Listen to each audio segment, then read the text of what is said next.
This is Reimagining Robin Hood. Enjoy!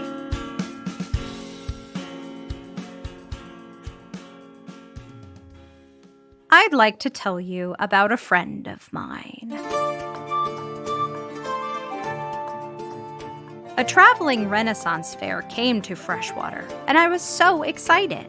There were acrobats and jugglers, fire breathers and knights riding horses. Music and dancing in beautiful creative costumes, a royal parade, and my personal favorite, the wandering storyteller. A beautifully hand-painted sign hung on the outside of her caravan. It read, "Fireside Stories at Sundown, the many adventures of young Robin Hood." The wandering storyteller waited until the sun had slipped away below the peaks of the tall pine trees to the west. She stood beside a crackling campfire, the flames dancing joyfully in the growing darkness, and greeted us. "Come, my friends, join me, please. Who's feeling brave? A front row seat. The time has come to part the eaves and share a tale of daring deeds." Once we had gathered in a crowd abuzz with excitement and curiosity, the wandering storyteller began to weave her tale. One of the joys of being a human is sharing our stories, which also illuminate values and morals that help us make choices. How do we choose to use the power of our voices? We begin our tale with the greedy King John, who is new to the throne, hasn't sat on it long. His big bro, King Richard, left Johnny the crown, rode off toward adventure. No one's seen him around. While King Richard was smart, good with people, and fair, King John thought that he deserved more than his share. Picture the new king up early at dawn.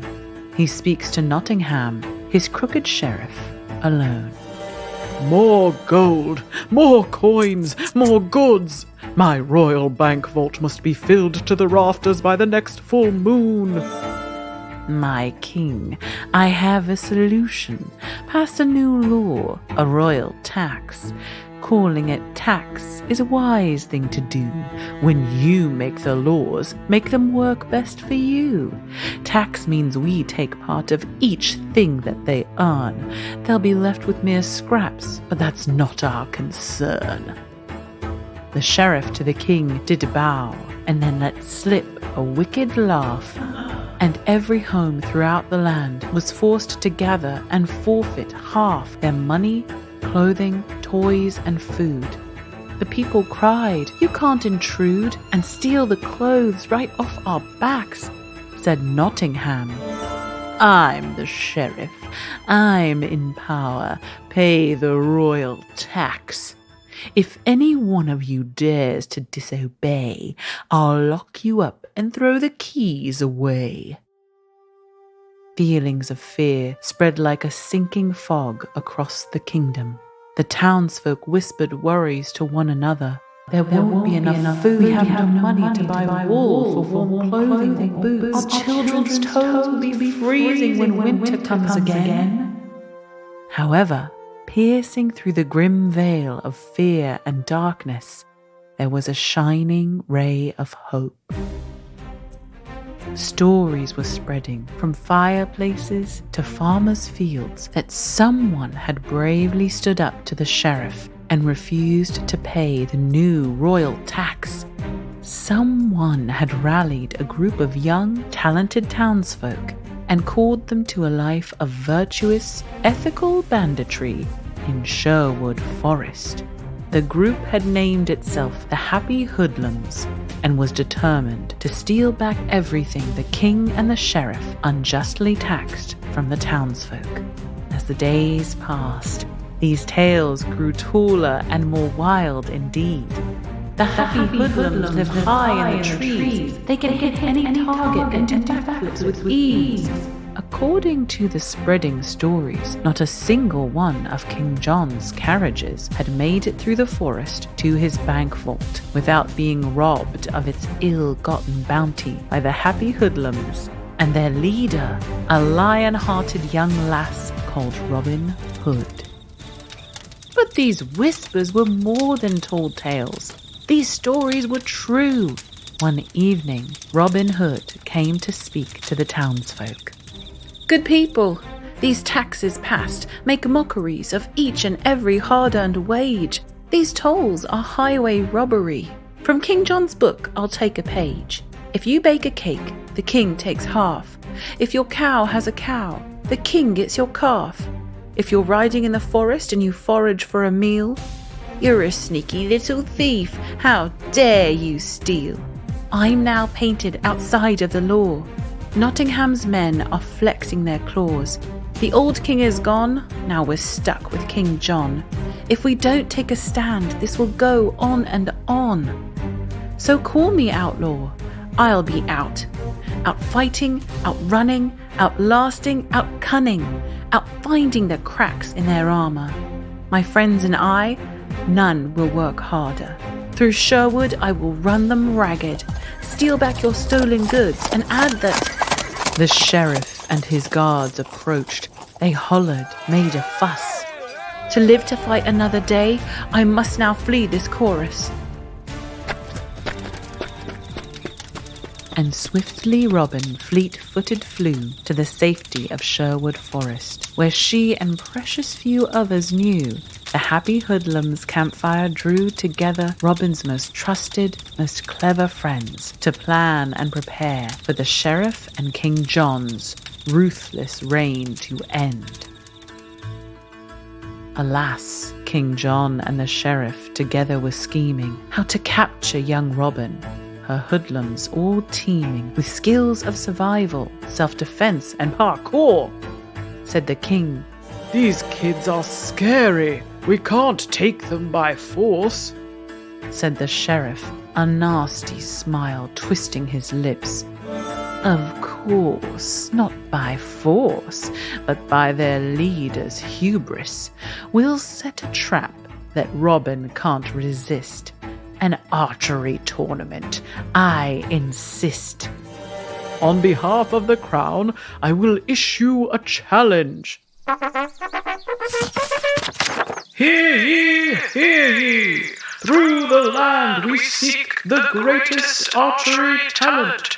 Come compete at the palace. Prove your mettle and balance. The current champion is our sheriff, Nottingham the Gallant." Robin Hood was not amused, nor found that title fitting. "Nottingham the Gallant? You have got to be kidding. Never have I ever met a person more rude. He's the champion. I can shoot circles around that dude. I could beat him blindfolded. Sign me up, I am going." Robin's friends, the happy hoodlums, asked her to see reason. Were Robin discovered within the palace, the sheriff would shout out, "Treason!" Nottingham would jump for joy at the chance to capture Hood. He'd claim that Robin betrayed the crown and was no earthly good.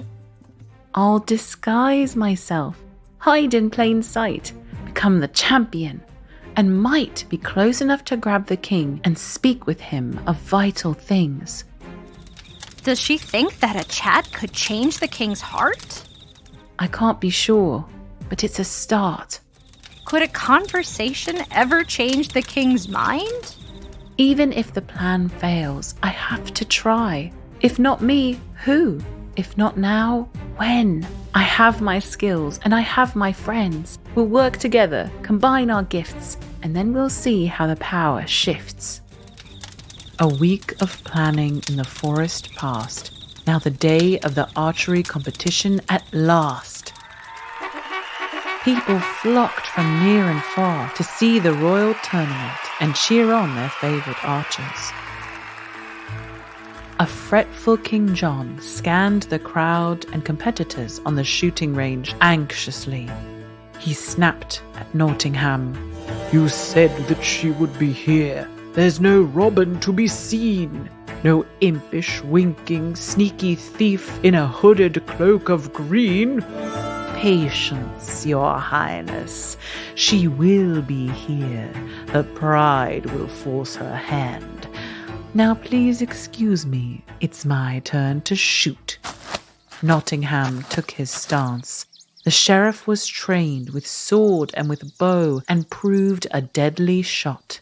Round after round, his arrows found the target more often than not. Many shooters shot their shot, but none so truly struck the spot at the center of the bullseye, the little red dot, as the sheriff. And the fellow shooting from the farthest plot, a hunched, bedraggled figure wrapped in rags from head to toe. Judge a book by its cover, and its story you'll never know. An archer that talented, that good? It must be our hero in disguise. Robin Hood. And as the sun rose across the sky, the competition narrowed. The last two archers who remained, Nottingham and the fellow, bedraggled and dirty and tattered, their face hidden in the shadows of a ratty, muddy hood. I'll shoot first, called the sheriff, swiftly sending 2 of his 3 arrows into the red center of the bullseye, and the third only slightly off the mark. He smirked in self-satisfaction as he turned to the bedraggled figure. I am a generous man, stranger. You can save yourself the embarrassment of a drawn-out display and forfeit right now. The bedraggled figure ignored the sheriff's remark. They took their place, knocked their first arrow, and let fly. Ha! Crowed Nottingham, taunting the stranger. You've missed the target completely. But the stranger wagged a finger before pointing wordlessly at the target. To the delight of the crowd and the disbelief of the sheriff, the mysterious figure's arrow had split Nottingham's first arrow down the middle. The splintered fragments fell to the grass. Quick as a whip, the stranger fired 2 more shots, which found and split Nottingham's remaining arrows. The crowd went wild with excitement, but not Nottingham. Oh no, he was fuming. There is no man in all the land whose skills are near as good as treasonous scoundrel bandit girl. I know you, Robin Hood. With a violent yank, the sheriff tore the ragged cloak away, and so revealed our favourite scamp, young Robin, standing brave. A great gasp rose from the audience. King John's jaw dropped.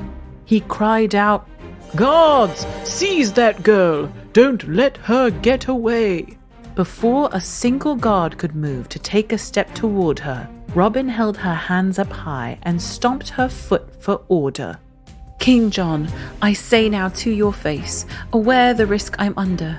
Your laws and actions do disgrace the crown, so I must wonder what led you down this path of greed, of selfish, cold ambition. I've shot my shot and won the lead, and now I'm here to listen. Stunned silence rang across the court until... You will rot in prison, Nottingham howled. Dear friends and listeners, let me say the next few moves were very quick, and every witness there that day was so delighted by the trick. The sheriff lunged as Robin dove and slid between his feet, and all the guards rose up as one, then fell back on their seats. They flailed and struggled to arise, perplexed and on the spot. How did my boots get strung together? I'm I'm all tied up in knots." See, hoodlums happy as could be had sneaky snuck behind the guards and looped their laces tight around about their legs and boots and double knotted twice. The guards were down. The hoodlums whooped and hollered, cheering Robin loudly on as she hurtled from the field and made a beeline for King John. King John cried, Oh no, this is not good. I'd better duck inside. I cannot fight or outrun Hood. I'll climb the stairs and hide." Before King John could escape or hide, Robin vaulted over a railing and landed before him, blocking his path. Ah! King John, I ask once more, pray tell me what is your reason to tax your people to the sky, charge innocents with treason? To Robin's great surprise, King John burst into tears. "A king can never ask for help," he cried. Thinking quickly on her feet, Robin pulled the now sobbing sovereign into the shadow of a caravan. She sat him on a hay bale as he caught his breath and began to explain. "My daughter Miriam was captured. Our enemies demanded. King Richard must give up the throne and ride off empty-handed. Now I'm the king. My brother's gone. I don't know what I'm doing. My daughter should have been returned, but something bad is brewing." I was panicked and upset, and in that sorry state, I called for taxes as high as the sky, a truly alarming rate. My plan was to gather the money to pay for my daughter's release. And that's why kings should ask for help, to avoid situations like these. King John, Nottingham is a bully. Repeal the call for tax, and in return I promise I will help you bring Miriam back. So, Johnny, the king of the castle, shook hands with Robin, the dirty rascal. The king marched out, and on the spot he sent the sheriff packing. A herd of happy hoodlums helped to hoist him on his horse. Before they sent him on his way, they searched him for remorse. You've shown great cruelty, caused much fear, but we could let you stay. Prove your regret and understand there is a kinder way. Knaves, rapscallions, scallywags, you rogues think you have won. This isn't over. He snapped his reins and raced toward the setting sun. And thus the sheriff disappeared alone into the distance. King John addressed apologies and, with Robin's assistance, he worked to fix relationships, mend fences and repay the money and the goods that he had taxed to take away. But what about King Richard and Miriam's ransom still to pay? Come again to this fireside. Those are stories for another day. Now, as you leave our story time, these thoughts should shine out bright. Asking for help doesn't mean you're weak. Having power doesn't make you right. The embers at the base of the campfire flared, and the flames danced with glee as a rush of warm wind swept out across the audience, and the story came to an end. Applause and whistles filled the air, and the traveling storyteller bowed gracefully before throwing us a wink and a jaunty salute, and cartwheeling away from the fire pit. I called out after her, "Hey, wait a second." I wove my way through the cheerfully dispersing crowd, following the wandering storyteller. I caught up to her as she reached her caravan. "Pardon me, wandering storyteller. We met the last time you passed through Freshwater. My name is Rebecca. From what I remember, you are a fellow storyteller. What a delight to see you again." She leapt from her caravan and held out her hand. "Truly, the pleasure and joy are mine. Nothing is better than story time. Wait a minute, now I'm talking in rhymes."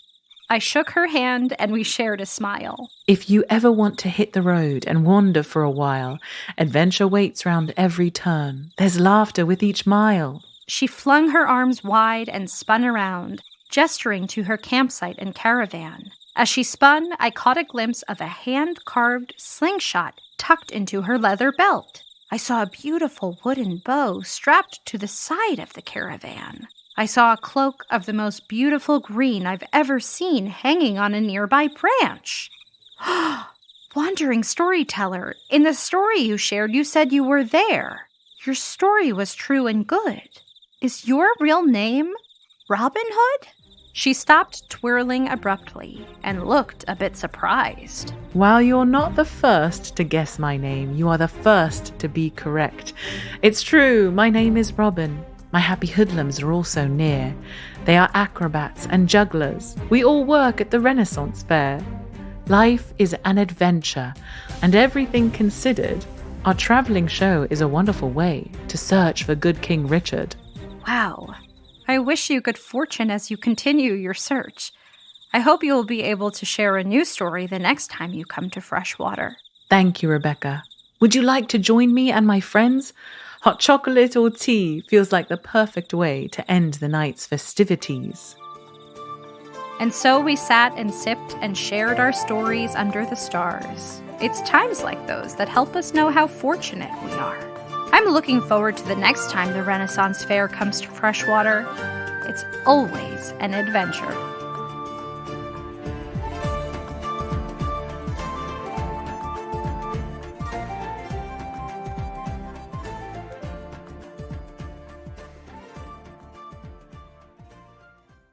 That was Reimagining Robin Hood, The Many Adventures of Young Robin Hood, written by Kelly Cutler, produced by Megan Bagala, performed by Tessa, Flannery, and Rebecca Cunningham, executive produced by Rebecca Cunningham. Don't forget to subscribe, rate, and review on Amazon Music or wherever you get your podcasts. Grownups, if you would like extra stories for your Tailblazers to listen to, like the original Alice's Adventures in Wonderland or The Wonderful Wizard of Oz, performed by me, well, there's only one place to get it. Head to patreon.com/girltales and join Team Dorothy or above. And Grownups, you can also find Girl Tales and Cordelia Studios on Instagram, TikTok, and Facebook. And hey, if you love this story, share it with a friend. Oh, and remember, I believe in you. Vienna Princess.